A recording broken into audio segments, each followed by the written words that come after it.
En fait, je vous dis pas bonjour et à demain. Je poursuis, en espérant cette fois-ci... Tenez, je vais aller décrocher, m'assurer que le téléphone ne ressonne pas à nouveau.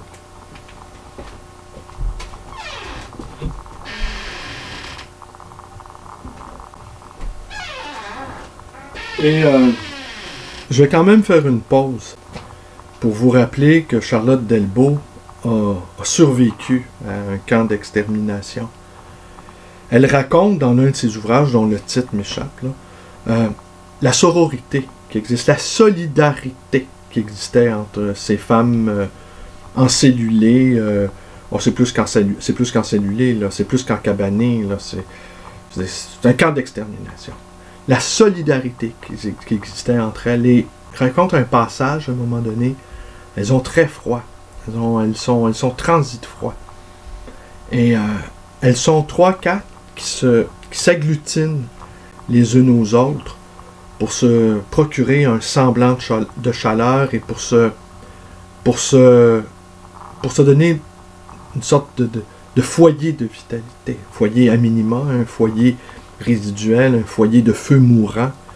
Mais cette image-là de femmes qui n'hésitent pas à se mettre, à se souder les unes aux autres, c'est une image terrible, hein? C'est une image effrayante.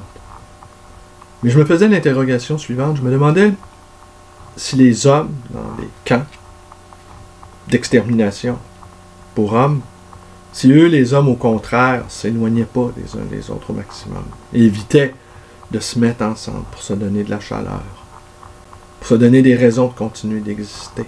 J'ai plutôt l'impression que le mâle, quand il est en désarroi, question de culture, peut-être des questions, j'ai pas envie de développer ici là-dessus, mais peut-être se réfugie-t-il en lui-même et préfère-t-il mourir en silence dans ce corps qui lui donne souci, dans ce corps qui ne sait ne plus lui appartenir. Un reste de dignité, un reste de masculinité, peut-être, je ne sais pas, je n'avance rien ici. Mais j'étais à peu près certain que Charlotte Delbo, ce qu'elle raconte, on ne retrouvait pas.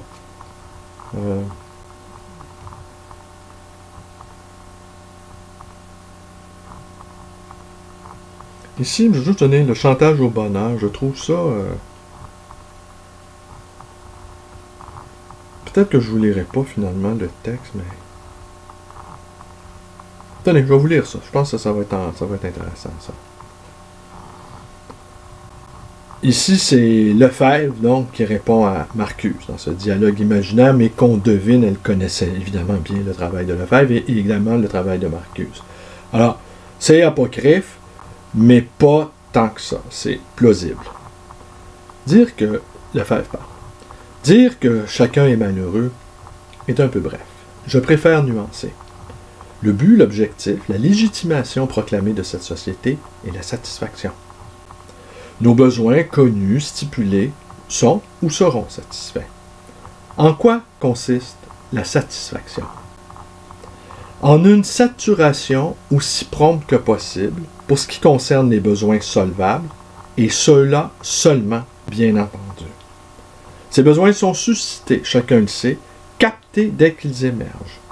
Les besoins sont ensemencés par les études de marché, cultivés par la publicité, récoltés par le paiement à crédit.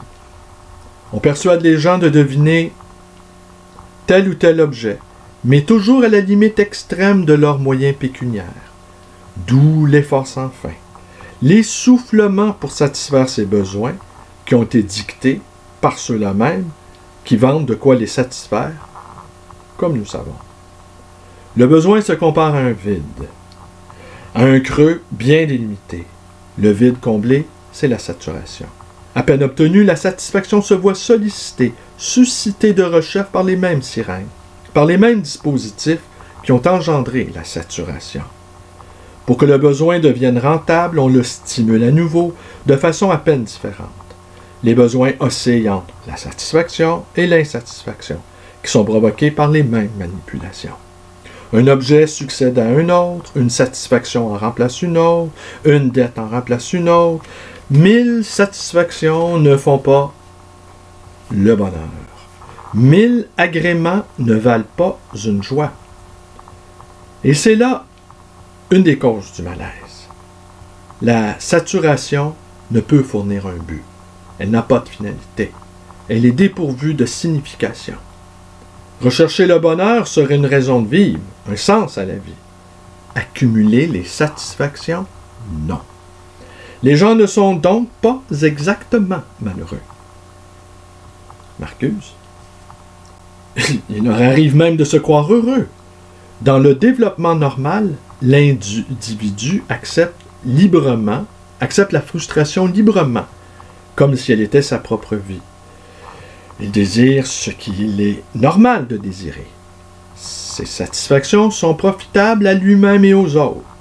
Ce bonheur, occasionnel, qui se place pendant ces quelques jours de loisirs, entre les journées ou les nuits de travail, mais parfois aussi pendant le travail, le rend capable de poursuivre son effort, ce qui en retour assure la permanence de son labeur et celui des autres. Sa vie véritable, sa vie intime, sa vie érotique, sa vie privée est réduite au niveau de sa vie sociale. Il se croit raisonnablement heureux. Or, le bonheur ne réside pas dans le sentiment de satisfaction, mais dans la satisfaction réelle, dans la liberté réelle. Le bonheur implique la connaissance. En même temps que la conscience décline, que l'information est surveillée, que l'individu est absorbé dans la communication de masse, la connaissance est contrôlée et limitée. L'individu ne sait pas réellement ce qui se passe. La machine écrasante de l'éducation et des loisirs l'unit à tous les autres dans un élan d'anesthésie, et l'union dans la passivité ne fait qu'aggraver la solitude. Dans un état d'anesthésie dont toutes les idées dangereuses sont écartées. Et puisque la connaissance de toute la vérité ne conduit que difficilement au bonheur, cette anesthésie générale rend l'individu heureux. Bonheur d'une si pauvre qualité que je préfère le nommer malheur. C'est le nom du bonheur dans la société sur-répressive. Lefebvre? Freud tient que toute société est répressive. Marcuse? Freud a raison. Jusqu'à l'avènement de la société industrielle avancée. La civilisation, pour se développer, a dû étouffer ou façonner les instincts, les réprimer. De nos jours, il pourrait en aller autrement. Certes, il y aura toujours des contraintes légitimes. Empêcher un enfant de sucer une baie vénéneuse, de jouer avec les allumettes. C'est partie de l'éducation élémentaire et nul ne songe à abolir ces répressions-là. Ce sont des contraintes nécessaires. La société contemporaine est surrépressive parce qu'elle est régie par la double loi de la domination et du rendement. Les groupes dominants ne peuvent maintenir leur domination qu'en imposant des restrictions de plus en plus sévères. Une surrépression qui s'ajoute à la répression fondamentale. Celle qui a modifié les instincts pour que la race humaine survive dans la civilisation. La répression varie en étendue et en intensité selon que la production sociale est orientée vers la consommation individuelle ou vers le profit, selon que règne une économie de marché fondée sur le libéralisme et la libre concurrence, ou une économie planifiée dirigée par les monopoles de l'État, selon que la propriété est collective ou privée. À ces différences correspondent des types de sociétés spécifiques, des systèmes d'institutions et de relations sociales, de lois et de valeurs qui imposent les modifications appropriées des instincts. Donc, toute société exige un contrôle répressif extrêmement étendu et intense sur les instincts.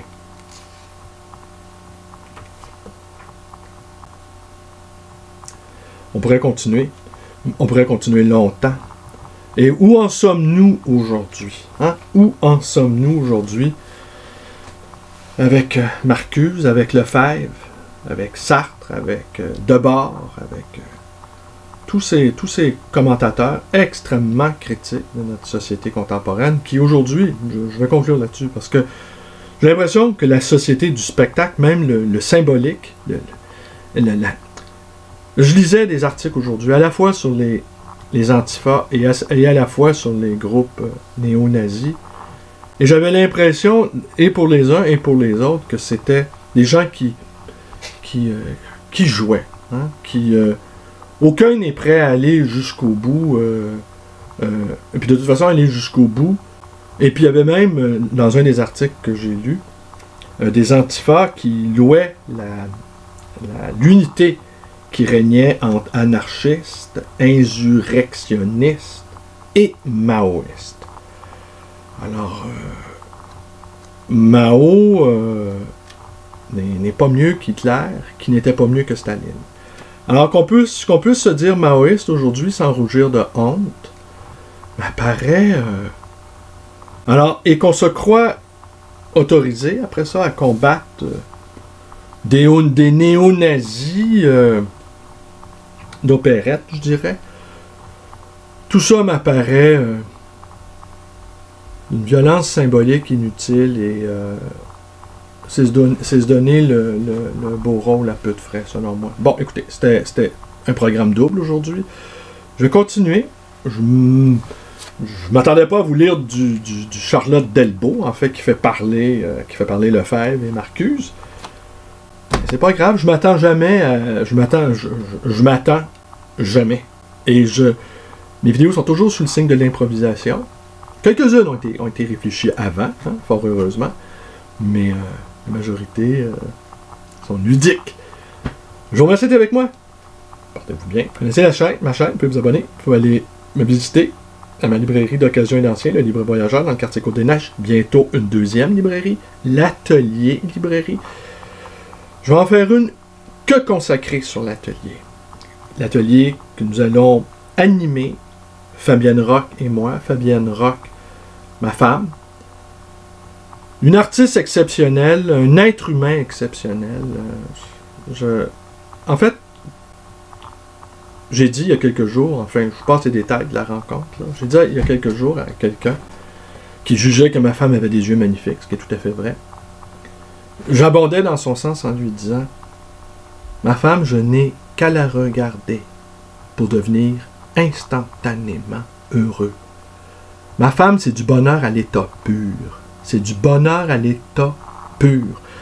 C'est un être humain d'une telle grandeur, d'une telle dignité, Et quand je me mets à parler de ma femme, c'est pas compliqué, que ce soit devant n'importe qui, comme ici, sur ma chaîne YouTube, je pars, je deviens lyrique, plus rien ne peut m'arrêter.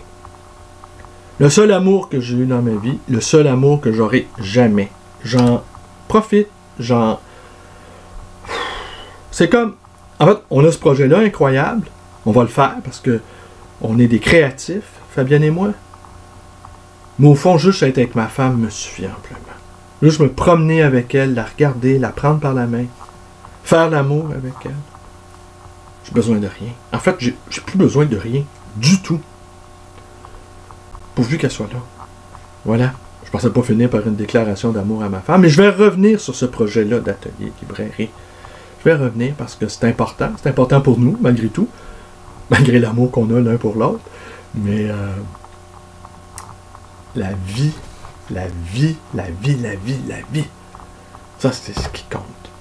Pas toutes les considérations des valeurs. Si vous saviez comment je suis. De toute façon, c'est faux. Si je vous racontais ne serait-ce qu'un instant ce qui se passe dans la vie des gens qui prônent des valeurs, hein, qui citent du Zemmour, par exemple. Si vous saviez l'envers du décor, le sordide, le lugubre, la violence que ce mot-là recouvre, vous ne l'utiliseriez plus jamais. Ce qui compte, c'est d'avoir de la dignité. Ce qui compte, c'est d'être un homme libre. Les valeurs, on s'en calisse. Surtout quand on n'est pas à la hauteur des valeurs que l'on défend. Je n'en dirai pas davantage aujourd'hui. Vous connaissez ma chaîne, vous vous abonnez, visitez ma librairie, vous allez visiter ma page Facebook. Je vous invite pas à devenir un ami, puis si vous voulez devenir un ami, vous le devenez. Si vous en avez marre d'être mon ami, c'est pas grave. On reste quand même bons amis. Allez, 736-0999. Merci et bonne journée à tous!